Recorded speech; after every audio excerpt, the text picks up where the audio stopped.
This is the original setup for the hot water service for the Grand Duke and Eureka. You had one cylinder that was attached to give you gas to the kitchen, and then you had to use the other cylinder to do your hot water. Right? And you can either have hot water to the shower, or you disconnect it all and hook it up for the sink. So here's some of the changes that I've made.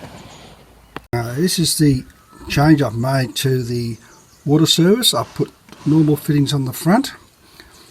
So I've actually got the Flexi hoses because the pipes that came with the Smarttek system kept failing. As you can see now, I've connected the cold to the inlet. This is the outlet, hot, going into the pipe.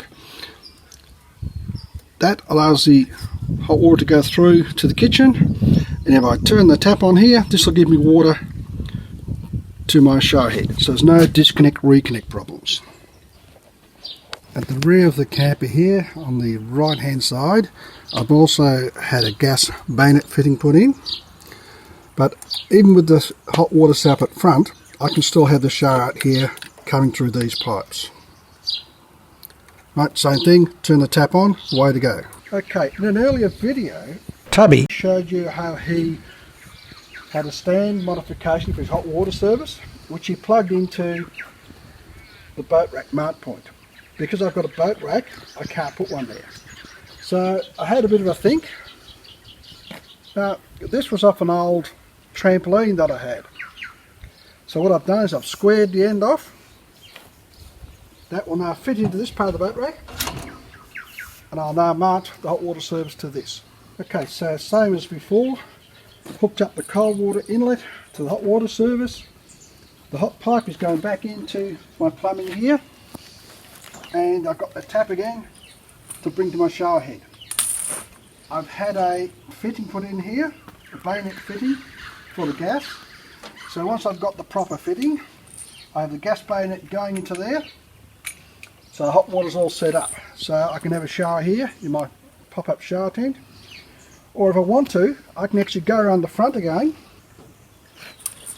I can still have my shower at the front if I've got my shower annex up here. I'm still getting hot water to my sink.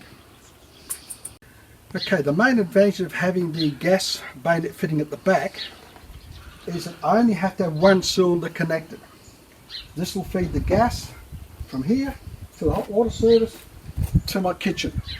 So when I'm on the track, once I've run out of one cylinder, I just swap over, rather than the other system, which meant I could have run out of both at the bush.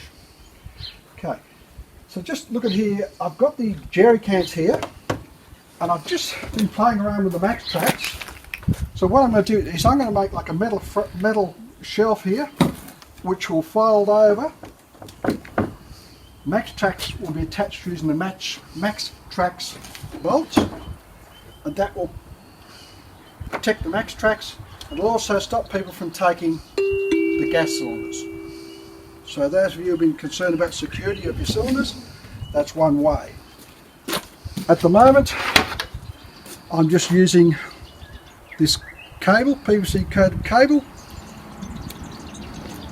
which I've joined both ends.